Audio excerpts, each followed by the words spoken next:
오늘은 선교 헌신 예배로 우리가 함께 모였습니다. 우리의 마음, 우리의 시선이 하나님의 나라에, 하나님의 민족을 위해 향해 있기를 주님의 이름으로 간절히 축원합니다.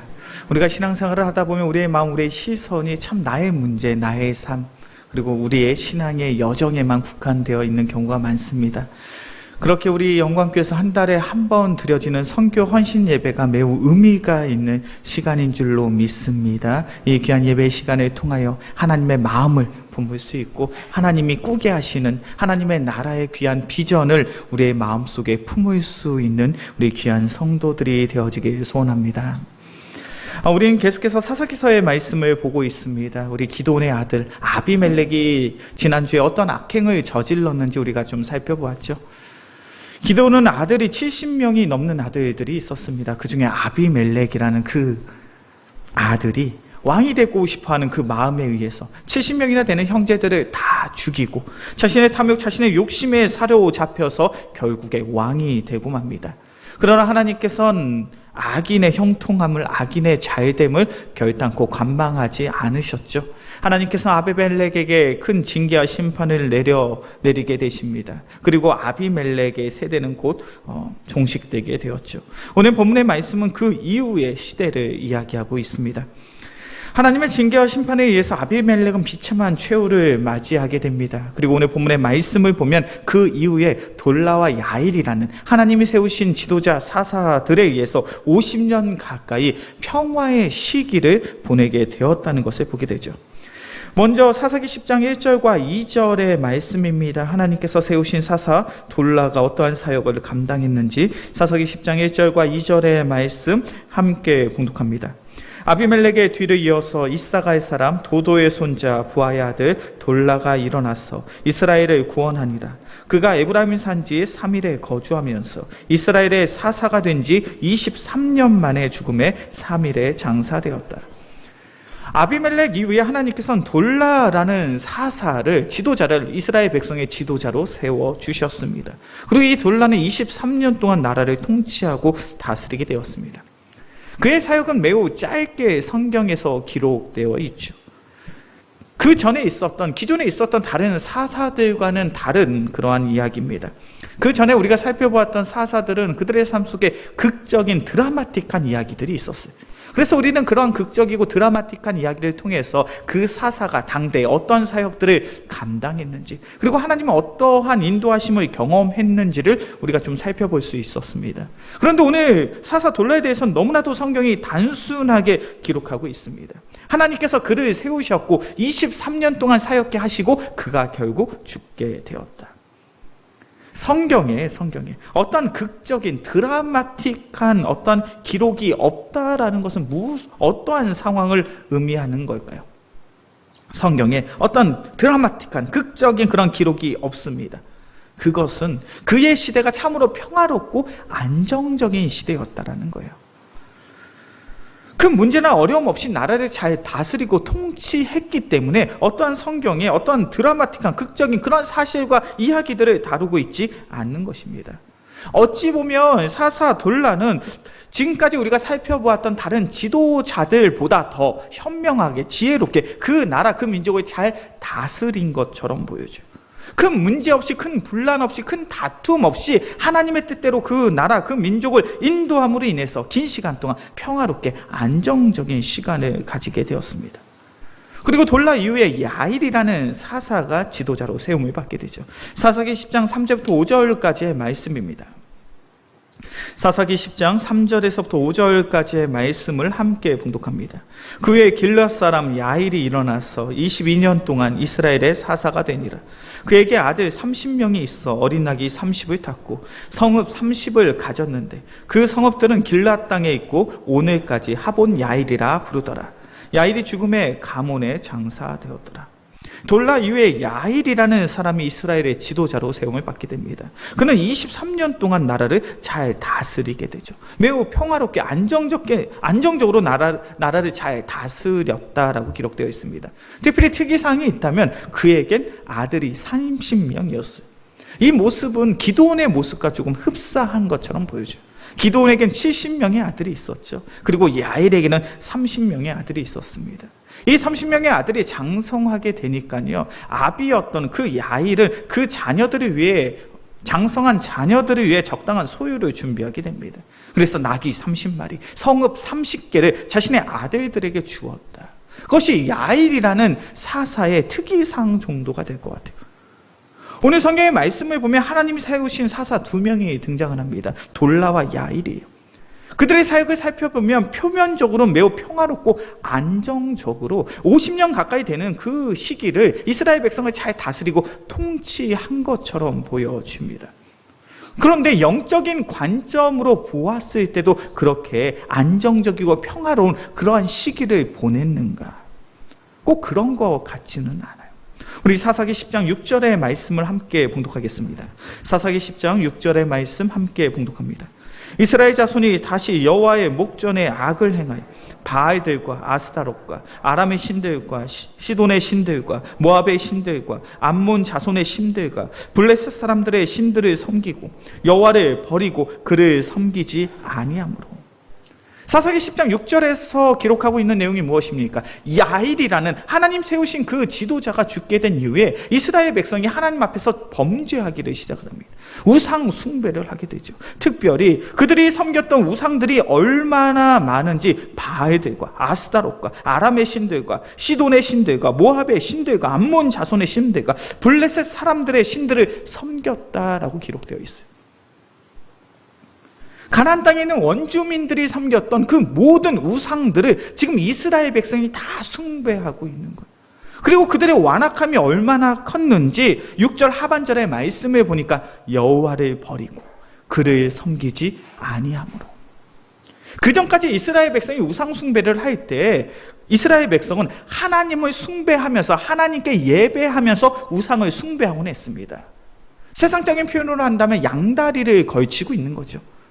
하나님을 예배하는 제사를 드리는 예배의 삶도 있는가 하면 한편으로는 우상을 숭배하는 그러한 삶이 겸하여서 그들은 살아갔더라는 거예요. 그런데 돌라와 야일이 이스라엘 사사로서의 사역이 맞춰진 이후에 이스라엘 백성의 모습은 어떠하냐면 철저히 우상들만 숭배하고 있더라는 거예요. 가나안 땅에 있는 원주민, 그 모든 원주민들이 섬겼던 그 모든 우상들을 다 섬기면서 결국에는 하나님을 버리고 더 이상 하나님께 예배하지 않는, 제사 드리지 않는 그런 이스라엘 백성의 완악한 모습이 나타나게 되었다는 거죠. 돌라와 야일이 이스라엘 백성을 통치하던 이 시기는 표면적으로 겉으로 보기에는 매우 평화롭고 안정적인 그러한 시기처럼 보여졌습니다. 그런데 내부적으로는, 영적으로는 문제가 있었다는 거예요. 그것은 바로 우상 숭배라는 죄악이 백성들에게 서서히 퍼져가고 있었다는 거예요. 돌라와 야일이 죽은 이후에 갑작스럽게 이스라엘 백성이 가나안 땅에 있는 원주민들이 섬겼던 그 우상들을 다 숭배한 게 아니에요. 이제 야일이 죽었으니 이제 하나님을 버리고 우상을 숭배하자, 그러한 결단을 가지고 이스라엘 백성이 살아간 것이 아니라 돌라와 야일의 시대, 참으로 평화롭게 보였던 그 시대에 이스라엘 백성들은 서서히 우상을 숭배하는 그러한 삶들이 있었고, 종국에는 야일이라는 하나님이 세우신 지도자가 죽게 되니까 철저히 우상만 숭배하는 그러한 이스라엘 백성의 완악한 모습이 나타나더라는 거예요. 하나님 앞에서 범죄케 한다라는 그 죄악된 삶에는 여러 가지 특징이 있습니다. 죄를 짓는 것은 여러 가지 특징이 있어요. 근데 그 중에 한 가지가 무엇이냐면 이 죄는요, 우리의 삶 속에 은밀하게 다가와서 은밀하게 우리에게 침투되어 전염이 되더라는 거예요. 죄는 은밀하게 우리를 찾아옵니다. 이스라엘 백성, 특별히 돌라와 야일이 나라를 통치하던 시기는 큰 분란이나 큰 다툼이나 큰 억압이나 큰 압제가 없었던 평화로운 시기였어요. 그런 평화로운 시기 속에 우상을 숭배하는 그런 작은 죄악들이 이스라엘 백성 한 명 한 명을 찾아와 그들을 침식시키고 그들을 전염시키고 있더라는 거예요. 죄의 무서움이 무엇인지 아십니까? 죄의 무서움이 무엇이냐면, 죄는요, 우리가 그 죄를 짓다 보면 그 죄가 얼마나 심각한 죄인지 그것을 느끼지 못하고 죄를 짓게 되더라는 거예요. 죄에 물들어 버리면 우리는 그것을 죄라고 생각하지 않게 되더라는 거예요. 그것이 죄가 가지고 있는 심각성이에요. 죄는 우리에게 은밀하게 다가와서 우리의 삶 속에 세상의 생각들을 집어넣습니다. 하나님을 믿는 백성들, 하나님을 믿는 자녀들에게 세상의 생각을 집어넣고 그 세상의 생각을 통해 하나님 앞에 범죄하게 만드는 것이 바로 죄의 유혹이고 죄의 현혹이더라고요. 창세기 16장의 말씀을 보면 아브라함이 하나님 앞에서 잘못된 선택을 하는 그러한 사건이 기록되어 있습니다. 우리 말씀을 한번 찾아볼까요? 창세기 16장 1절에서부터 4절까지의 말씀입니다. 창세기 16장 1절에서부터 4절까지의 말씀.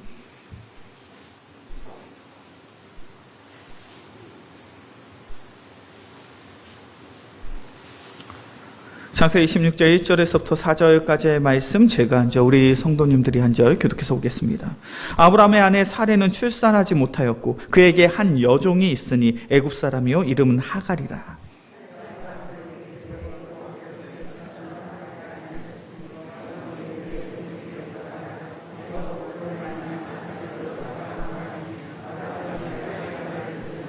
아브라함의 아내 사레가 그 여종 애굽 사람 하갈을 데려다가 그 남편 아브라함에게 첩으로 준 때는 아브라함이 가나안 땅에 거주한 지 10년 후였더라.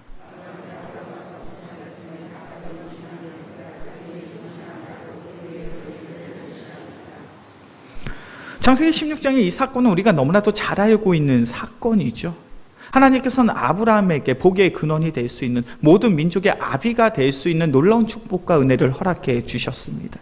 반드시 내가 자녀를 낳게 될 것이고 그 자녀는 하늘의 별처럼 바다의 모래알처럼 많아질 거라는 놀라운 언약을 아브라함은 받았어요.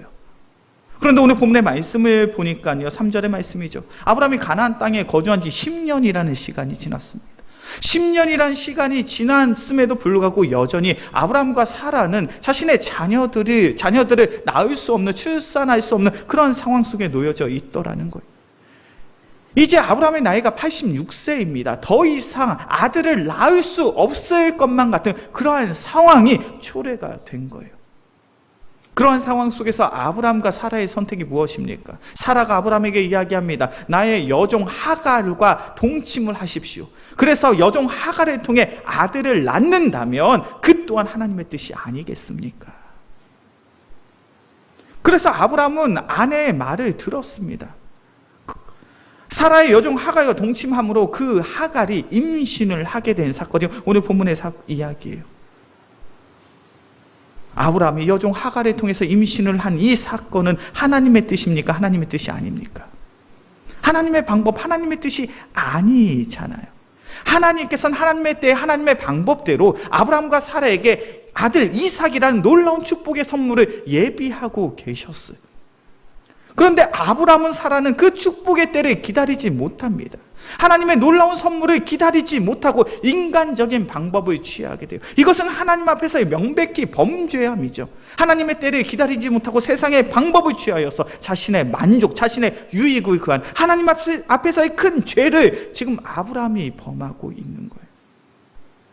그런데 중요한 사실은 지금 창세기 16장에서 이 아브라함과 사라가 하나님 앞에서 그들이 큰 죄를 범하고 있다는 죄의식을 가지고 있냐라는 거예요. 오늘 말씀을 아무리 잘 읽어봐도 아브라함과 사라는 하나님 앞에서 내가 큰 죄를 지었다라는 그런 죄의식을 가지고 이 일을 행하는 것이 아니라는 거예요. 너무나도 당당해요. 너무나도 떳떳합니다.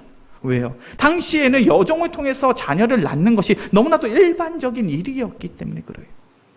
당시의 문화와 풍속으로 봤을 때는 아브라함과 사라의 선택은 결단코 잘못된 것이 아닙니다.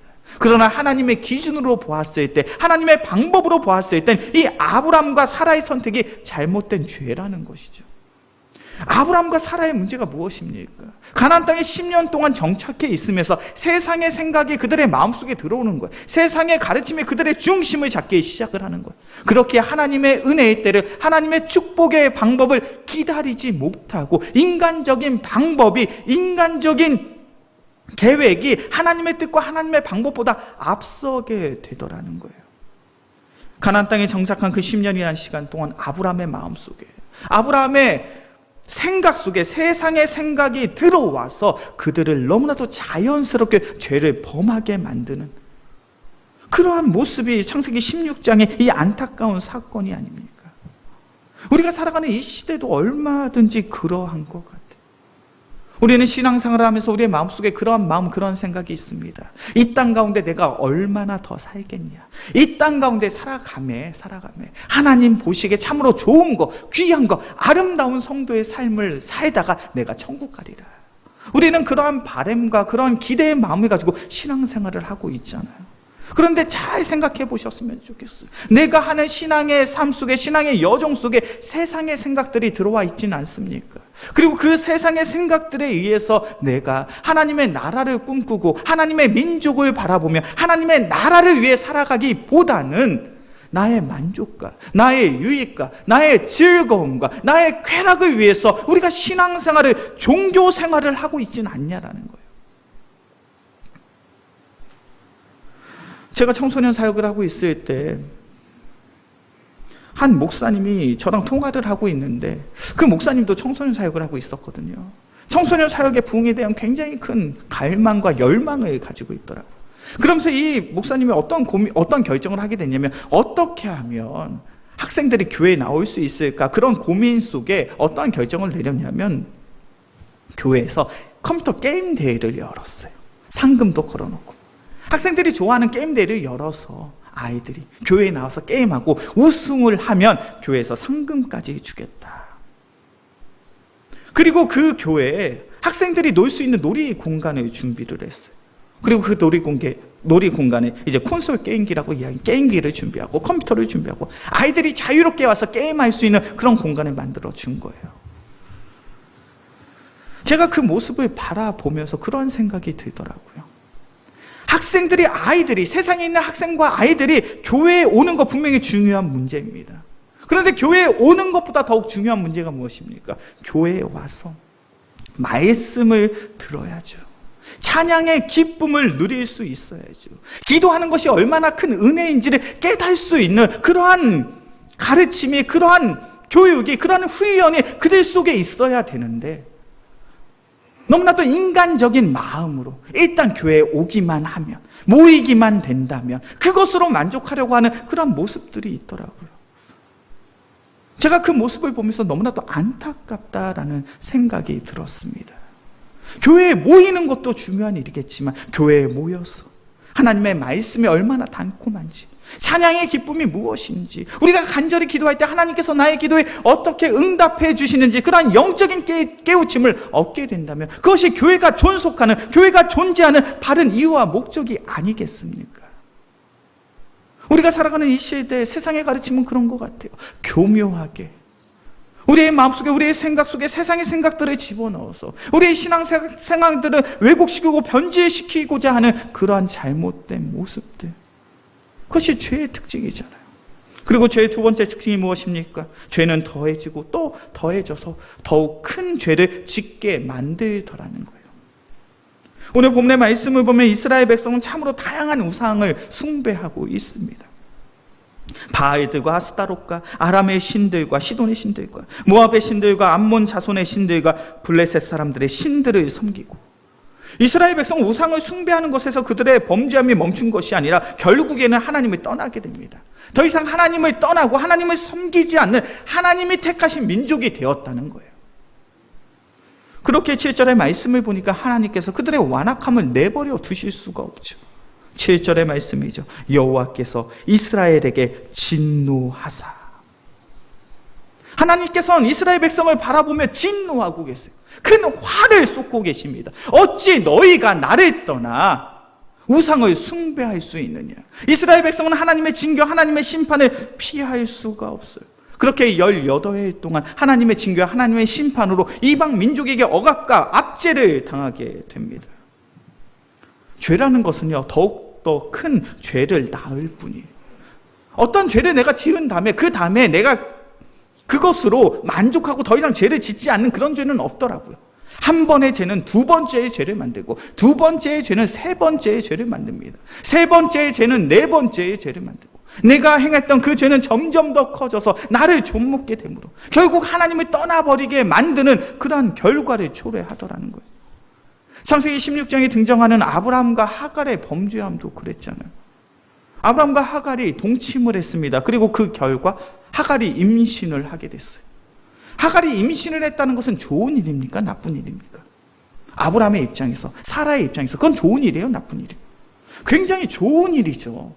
평생 동안 아들이 없었던, 자녀가 없었던 아브라함과 사라의 입장에선 하갈이 임신했다는 건 굉장히 좋은 소식이에요. 그런데 그 좋은 소식이 그 가정의 불화를 이야기합니다. 창세기 16장 4절의 말씀을 보면 성경은 이렇게 말합니다. 아브라함이 하갈과 동침하였더니 하갈이 임신하며 그가 자기의 임신함을 알고 그의 여주인을 멸시한지라. 하갈이 자신이 임신한 것을 알고 여주인 사라를 무시하기 시작하는 거예요. 분명 임신했다라는 것은 좋은 결과인데, 그들이 기대했던 일인데 그 기대가 그 가정의 불화를 만들어낸 거예요. 여종 하갈이 주인인 사라를 무시합니다. 멸시합니다. 그러자 사라는 그것에 있어서 너무나도 큰 상처를 받게 되죠. 그렇게 창세기 16장 5절과 6절의 말씀을 보면 성경은 그 상황에 대해서 이렇게 설명합니다.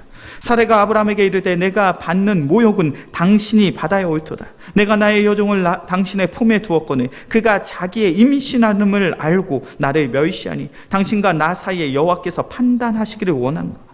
아브라함이 사라에게 이르되 당신의 여종은 당신의 수중에 있으니 당신의 눈에 좋을 대로 그에게 행하라 하며 사라가 하갈을 학대하였더니 하갈이 사라 앞에서 도망하였더라. 사라 입장에서 너무 억울한 거예요. 내 종이 나를 무시하는 걸 참을 수가 없는 거예요. 그래서 이 모든 상황을 지금 남편 아브라함에게 고자질하고 있습니다. 그러니까 아브라함이 어떠한 이야기를 하고 있습니까? 그 여종은 원래 너의 것이니 내가 하고 싶은 대로 해라. 그래서 사라의 행동이, 사라가 어떤 결정을 하게 되냐면 6절 하반절이죠.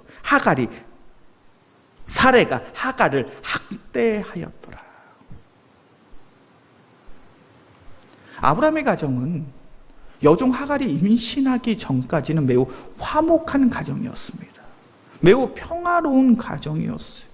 부부 사이에 갈등이 없었어요. 그리고 사라가 자신의 여종을 남편에게 줄 정도라면 사라와 그 여종의 관계는 매우 큰 신뢰의 관계였던 것처럼 보여져요. 내가 가장 신뢰했던 여종 하갈, 그와 동거하는 삶이 참으로 행복했던 그런 시기들이 있었어요. 근데 인간적인 방법으로, 세상적인 방법으로 자신의 욕심에 의해서 범죄하게 되니 그 범죄는 또 다른 시기와 또 다른 질투와 또 다른 미움과 또 다른 분열과 분쟁을 야기하여 그 가정을 풍지박산으로 만들어 놓더라는 거예요. 이것이 무엇입니까? 바로 죄의 결과죠. 우리가 죄를 경계하고 죄를 주의해야 되는 이유가 바로 여기에 있는 거예요. 지난 시간에도 말씀을 드렸던 것처럼 야고보 2장 15절의 말씀을 보면 죄에 대해서 분명히 성경은 이렇게 말합니다. 욕심이 잉태한 즉 죄를 낳고 죄가 장성한 즉 사망을 낳느니라. 우리의 마음속에 욕심이 있으면 그 욕심은 우리가 죄를 범하게 만드는 도구가 되어지고 그 죄는 결국 사망을, 하나님의 징계와 하나님의 심판을 피할 수 없는 그러한 어려움을 우리의 삶 속에 야기하더라는 거예요. 우리는 죄악된 세상을 살아갑니다. 죄가 만연해 있죠. 이런 죄악된 세상 속에서 하나님의 뜻대로 살아가는 것이 어찌 보면 불가능한 것처럼 보여져요. 죄는 너무나도 은밀합니다. 그리고 죄의 유혹은 너무나도 강력해요. 그래서 우리는 그 죄를 떠나서는 살아갈 수 없을 것처럼 보여져요. 그런데 중요한 사실이 무엇입니까? 복음에는 능력이 있는 줄로 믿습니다. 우리가 그 복음을 부여잡고 신앙생활을 하면 우리는 죄가 아무리 은밀하다 할지라도, 죄가 아무리 강력한 힘을 가지고 있다 할지라도 죄의 유혹을 떨쳐내고 이겨낼 수 있는 줄로 믿습니다. 1890년대 우리나라에 복음이 들어왔죠. 언더우드와 아펜젤로와 같은 귀한 선교사님을 통하여 이 나라의 이 민족 가운데 예수 그리스도의 복음이 선포되게 되었습니다. 1890년대에 많은 선교사들이 조선 땅에 들어와서 그들이 경험한 것이 무엇이냐면 이 조선 사람들이 과연 예수 그리스도의 복음을 받아들일 수 있을까라는 의구심이었어요. 왜냐하면 그때 당시에 이 조선에 있는 사람들은 너무나도 뿌리 깊은 유교와 샤머니즘의 영향을 받아서 결단코 자신들이 모시고 있는 조상들을 버릴 수 없는 사람들처럼 보였기 때문이에요. 우린 지금도 그런 정서와 그런 분위기를 잘 알고 있잖아요.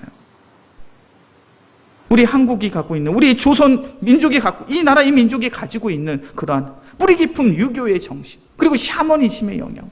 때가 되면 제사를 지내야 되고 그 제사로 말미암아 우리가 우리 조상들에게 큰 축복을 받게 된다라는 그러는 가르침, 몇십 년, 몇백 년 내려온 그 가르침 속에 과연 이들이 예수 그리스도의 복음을 받아들일 수 있는가?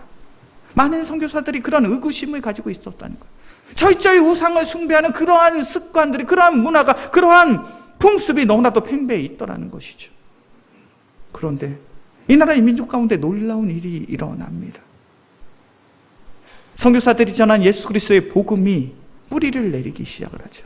그 씨앗들이 뿌리를 내리고 한 명 한 명씩 예수 그리스도를 믿는 자들이 교회에 모이며 한 가정이 변화되어지고 한 마을이 변화되어지고 한 도시가 변화되어지는 놀라운 은혜와 축복이 바로 이 나라 이 민족에 나타나갔다는 것이죠. 한국 기독교의 역사는 120년이라고 이야기합니다. 한국 기독교의 역사, 이 120년의 짧은 기독교의 역사 속에 한국 교회가 얼마나 많은 부흥과 성장과 귀한 결실과 열매들을 맺게 되었는지 몰라요. 이러한 놀라운 은혜를 경험할 수 있었던 이유는 단 한 가지입니다. 바로 복음의 능력이 있기 때문인 줄로 믿습니다. 우리가 살아가는 이 세상을 가리켜 죄악된 세상이라고 이야기합니다. 세상의 죄는 은밀하게 우리를 찾아오고 그리고 강력하게 우리를 유혹하고 있습니다. 그러나 우리가 예수 그리스도의 복음을 들고 나아갈 때 세상의 죄악된 것들은 우리에게 굴복하게 될 줄로 믿습니다. 우리 영광교회가 한 달에 한 번 선교 헌신 예배로 귀한 예배를 드리고 있죠. 그리고 우리 영광교회가 후원하고 있는 귀한 선교사님들이 있습니다. 그리고 저는 이제 선교사님들의 그러한 편지를 받게 되고 그리고 귀한 선교 편지들을 영광교회 홈페이지에 올리면서 그 귀한 기도의 제목들을 나누고 있죠. 제가 선교사님들의 편지를 읽으면서 혹은 제가 알고 있는 선교사님과 통화를 하면서 느껴지는 것은 단 한 가지. 목사님, 이 선교지의 상황은 너무나도 열악합니다. 이 선교지에 있는 이러한 그들이 가지고 있는 어떤 종교성과 우상을 숭배했던 그런 샤머니즘의 영향들은 너무나도 강력해서 과연 그들이 예수 그리스도를 믿을까 하는 그런 그런 의심이 들 때가 너무나도 많습니다. 그런데 놀라운 것은 복음에는 능력이 있습니다. 그 복음의 능력이 선교지에 나타나게 되니 그들의 완악한 마음이 변화가 되었습니다. 우리가 소망하고 우리가 기대하는 성도의 삶이 이와 같은 줄로 믿습니다. 이 땅 가운데 신앙생활을 하면서 예수 그리스도의 복음을 붙잡고 나아갈 수 있는 우리 모두가 되어지길 주의 이름으로 간절히 축원합니다.